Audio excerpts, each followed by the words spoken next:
kibat ng mga makina yan. Pag bumili kayo ng dalawa dyan or magrenta po kayo ng dalawa, meron kayong makukuha na isa. Kung dalawang kukunin nyo, meron kayong isang makina na free na may kakibat na $1.4 a day in 30 days. Yan po ay bibigay po ni Zoco yan. Una, kung kailan kayo kumuha, ngayon, kasi ngayon ang last day. Ang next po na ibigay, kasi ano yan guys, 4 weeks po yan na magbigayan po ng makina yan na yan na makinang yan ng yung Zoop RS Zoop Plus 1. Sa next po na ibigay ni Zoco yan is Monday rin po, next week, October 7. And for the next po is October 14, and the last one is the October 21. Yan po ang last na bigay po ng machine na yan, yung free miner na may daily income po na $1.4. Okay. So yan po, pag bumili kayo or magrenta po kayo ng dalawa, kung rentahan nyo po ang tatlo, yung tatlong makinang yan, ay nakakalaga po yan ng 200, almost 240 plus na dollars po yan lahat, yung tatlo. Tapos yun, bibigyan kayo ni Zoco ng first free miner na may daily income po na $1.6 a day for 30 days pa rin. So ganoon din po, so on and so forth po. October 7 ang pangalawang makinang yan, same makina pa rin po. Pangatlo yung October 14, at sa October 21 naman po yung last.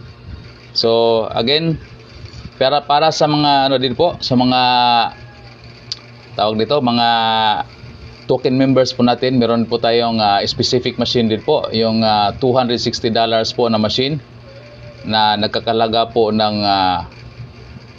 daily po na $13 per day. Hindi po ba? $13 per day. At may kakibat po yan na isang free miner machine na worth zero value, pero merong $5 a day. So ibibigay po ni Zoco yan upon purchasing po ng makinang yan, yung $260 na machine. Tapos parehas din po sa iba, 30 days po ang duration date ng mga makinang yan.